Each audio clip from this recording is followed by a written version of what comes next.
Бид нар одоогийн байдлаар Монгол улсад хамгийн тариалахад хялбар хурдан ургадаг хисаа мөг гэдэг энэ дэлбэх хисаа буюу дэлбэх гэсэн мөгийг тарьж байгаа. Нөгөө хаан хисаа гэдэг мөгийг тарих гэж байгаа.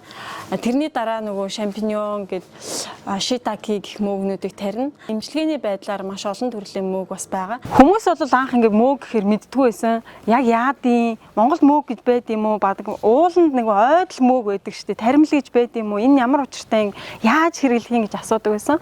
Одоо бол харьцангуй танаа мөгийг авъя гоё шүү. Шараад итгэхэр үнэхээр гоё. Шүлтэй оол ингээ бууз хуушуурандаа хийхээр гоё байл хүүхдүүдтэй хийж өгдөг гэл ингээд шүл мүл хийж өгдөг. Манай хатаасан мөгөр ингээ шүл хийхээр бас гоё байдаг гэж хэлхийн сонсох бас сайхан байдаг. Мөөг хэрэглэхгүйгээр эрүүл амьдарч болно. Гэхдээ мөөг хэрэглэснээр илүү эрүүл амьдрах боломжтой. Анх бүгд нэрэнд хятад ард улсад сурж байхдаа бол Монголоос нөгөө байнга мөөгөө махаа зөөгөөд байх боломжгүй учраас бол мөөг одоо хэрэгэлдэг байсан. Тэгээд хятад хэл сураад 3 цаг унтдаг байсан учраас уурга нөхөнд тулд зайлшгүй мөөг иддэг байсан.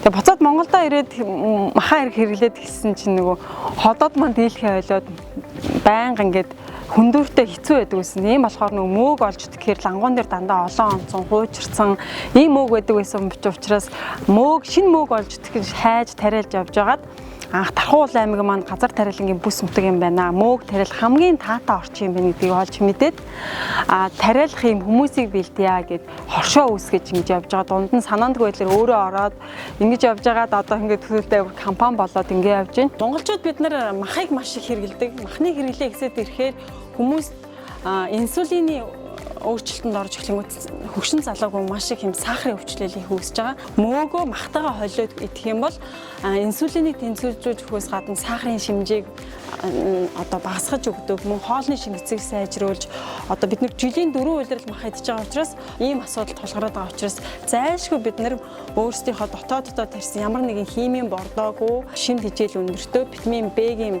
өндрийн мөөгөө махтайгаа олж хэрэглэх зайлшгүй шаардлагатай дархлаагаа дэмжих хэрэгтэй байгаа. Хүмүүс болохоор анх гарч байхад болохоор нөө хэрглэж мэдэхгүй яаж хэрэглэх юм.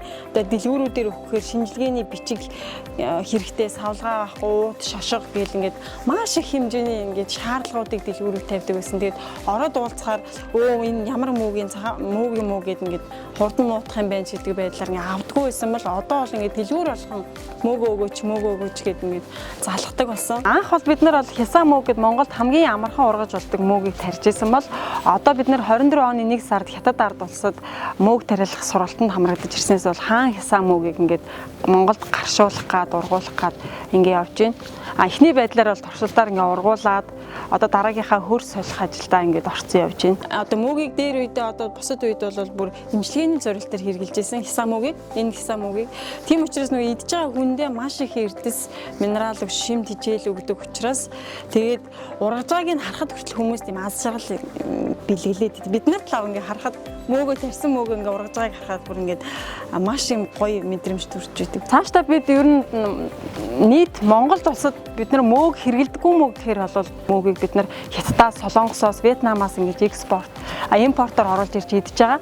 Ийм болохоор бид нар мөөгнийхөө зах зээлийн 97% нь бид нар гаднаас авж идэж байгаа учраас одоо Дархан, Сэлэнг, Төв аймаг одоо энд газар тариалгын бүс нутагт байгаа бүх хүмүүс маань ингээ мөөг тариалдаг болооч. Монголдо бид нар өөрсдөө үйлдвэрлэлээ явуулаад хаягдал дээрээ мөөгийг ядаж 3%, ядаж 5%, 10% тариалдаг болёо гэсэн зорилго тавиад явж байна.